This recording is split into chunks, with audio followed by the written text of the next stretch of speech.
to BuzzBooster TV. I'm Shahar. And I'm Nash.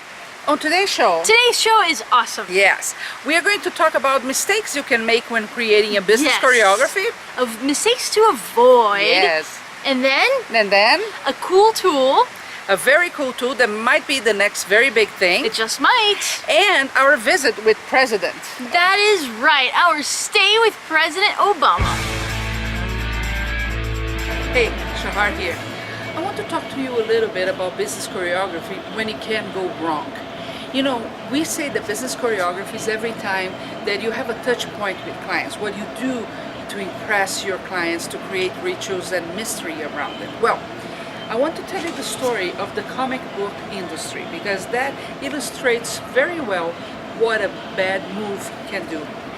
Years ago, you used to be able to buy comic books in newsstands, right? I remember when I was a kid, I would read, you know, all kinds of comic books out there. It was very fun. But the publishers of the comic book, they were not really happy with that because the newsstand could always give back the books that were not the comic books that were not sold and get a refund. So they thought that that was not cool. So they said, oh, what if we have stores only for comic books? So then we are not going to have this refund problem. It's going to become more specific, therefore is a good move. And that's what they did. But then that's what happened later.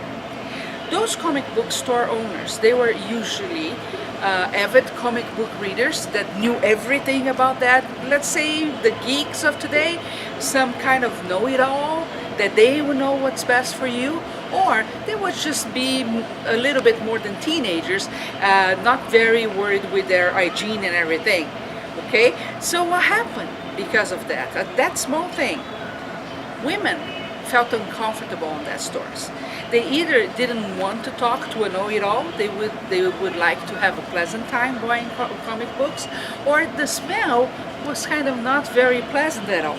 So they started not going there anymore.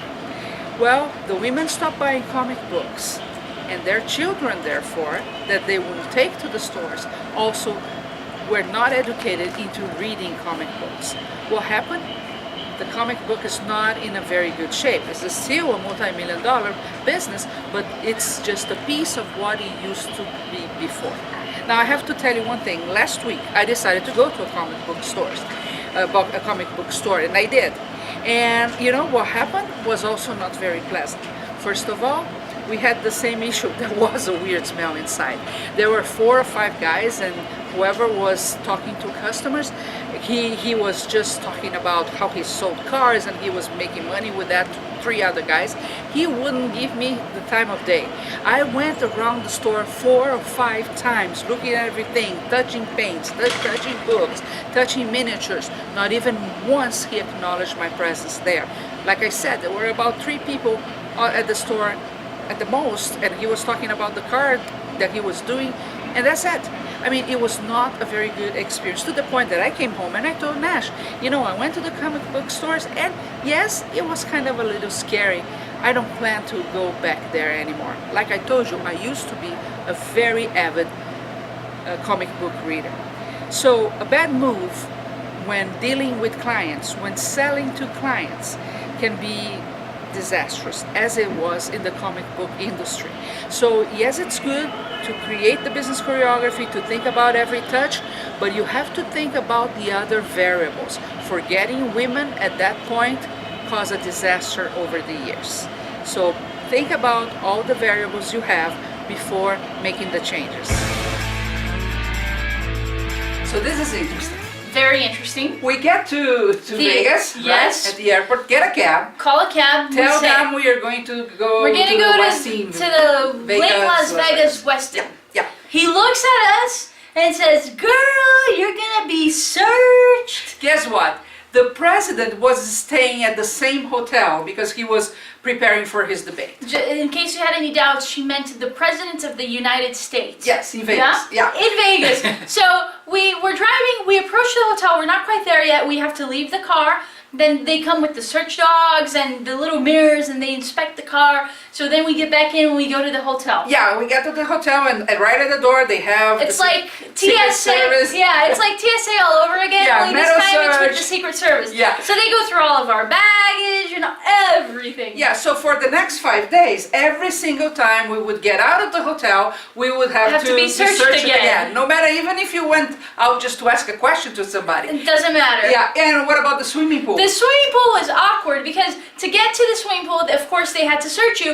But then once you're in, like you're at the pool and you're doing your stuff, there's this Secret Service guy just looking at the water. In every single gate of the swimming And then pool. at every single gate, and then when you're done swimming and you're in your bathing Metal suit, search again. and you go out, you actually had to be searched again. So you multiply that for 5 days and you can have just an idea of how it was.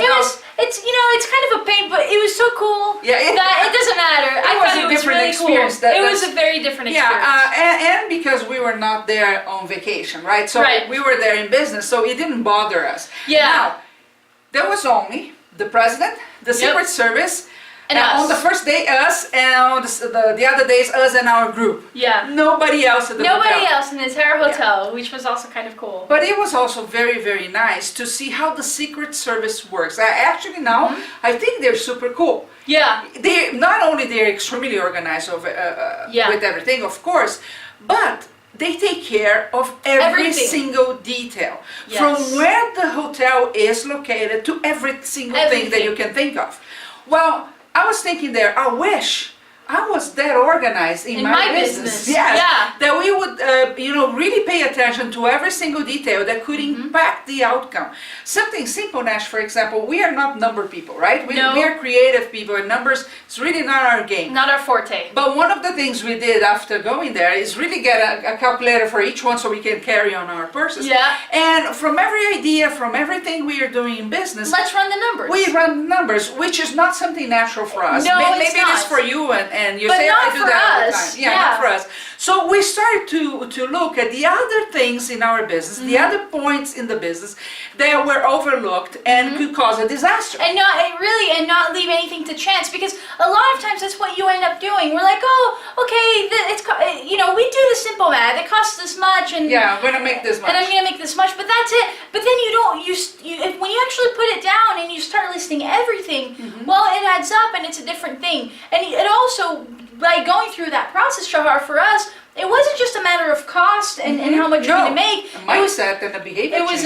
It was a behavioral change, and it really kind of allowed us to see other things that are involved in this process that aren't just how much you're going to make out of a sale, for instance. Exactly. And with the Secret Service, that was to admire, because they weren't just looking at, hey, does this person have a weapon on them or anything. They were every single thing that could be a threat to the president was taken care of. Yes. Every single detail. Yes, and how many threats do you have in your business? I mean, really, you can be attacked by new competition, by old competition. You can be attacked by myths of, okay, this is not working, that is working just because somebody told you so. Behavioral changes. Behavioral changes in the market that you don't pay attention, New like technology. we have right now. New technology that happens all the time. Yeah.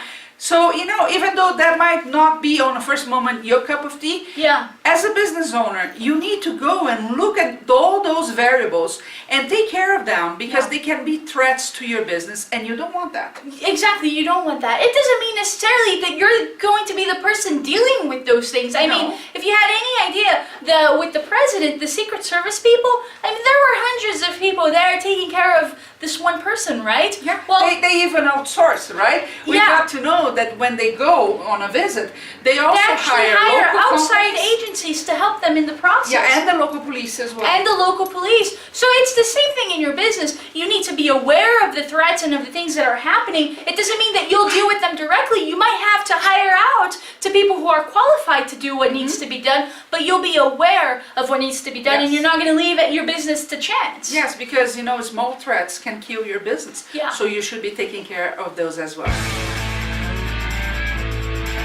Alright, so today I want to share a tool with you, very interesting tool. It's called Tout, T-O-U-T.